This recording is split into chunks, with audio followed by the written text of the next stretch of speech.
تاسو رڼاګانې خوروئ نو خود نو چې چېرته تیارې هلته رڼا وي پښتون غږ اواز ورسیږي دا ډېر ځپلي شوي دي نو پکار چې داسې غونډونه وشي او دا فنکاران پکې مالي طور باندې لکه وستایلی شي زه خو د اشنا په خمارو سترګو مینا راته وایي زړګې صبر کا میانا ګرانو عزتمندو په دې ټایم موږ سره ګلڅانګه موجود ده څنګه فیلینګ دي ستاسو د نن ایونټ په حواله سره السلام علیکم فرحات ډیر ښایسته ایونټ دی او ډیره مزه راغله ښه پرفارمنس څنګه وشو ستاسو ډیر ښایسته وشو ښه پرفارمنس وشو څو سندرې وکړلې تاسو جی دوه تاسو له ریسپانس ښایسته راکوي جی بالکل جی اوس هم ستاسو ډېر فکړو فینډز ولاړ دي هغوی وایي مونږ ګلڅانګې سره ملاقات کول غواړو نو دا ډېره ګرانه نه ده او جی وخت یې راځي ډېر ستړی شم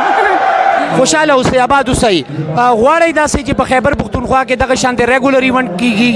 جی جی بالکل ها جی یو انت رستای خو دلته ووایئ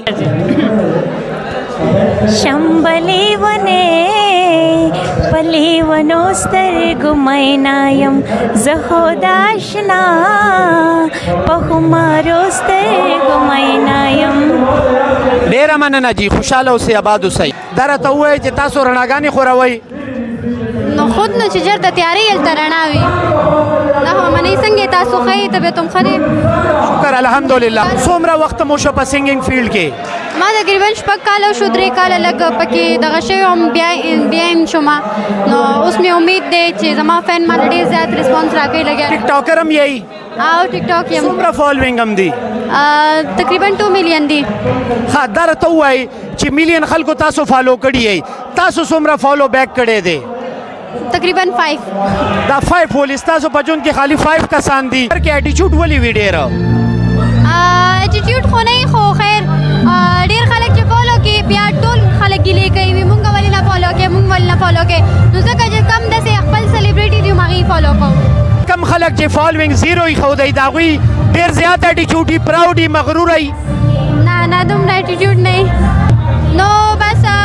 بعض خلک وایي چې نګې خلک فالو کوي هلکان خلک نه فالو کوي دا غلطه خبره ده بس هر څوک مینهوال وي د هر چا وي ډېره ښه یو انت رستایي وکړئ زموږ مینهوالو ته یو ټپه به درته ووایم وګرانه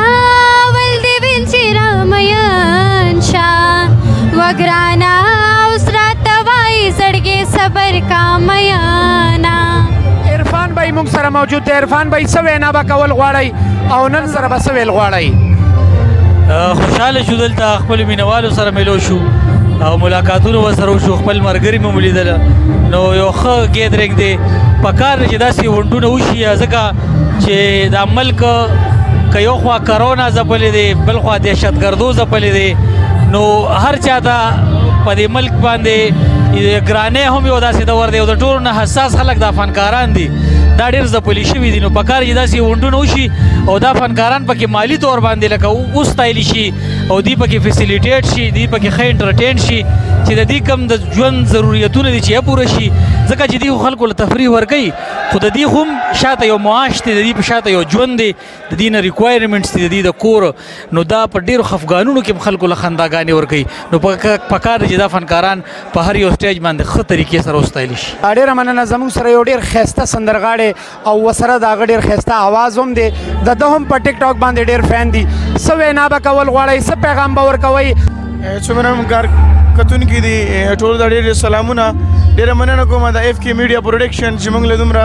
سپورټ راکوي او موږ سره دومره لاس کوي او موږ دومره سپورټ کوي ډېره مننه او بیا ډېره د فخر او د ډېره د اعزاز خبره ده تاسو ایوارډ زموږ لپاره ارینج کوئ نو ډېره د خوشحالۍ خبره څومره هم زموږ عوام دی ولس دی او زموږ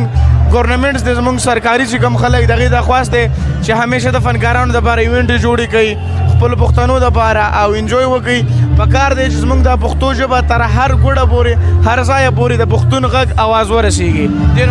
یو جهان مننه جي موږ سره جي دا وګورئ دا زموږ پرفارمنسز روان دي دا وګورئ زموږ د کیمرې په بیک باندې دا ټول زموږ مینوال تاسو ته ښکاري او دلته چې دی دلته زموږ موجود دي ګلڅانګه صاحبه دا زموږ شو ده په پېښور کې دا ټول مینوال دلته ستاسو لپاره موجود دي دا د پېښور د خلکو مینه ده دا وګورئ جي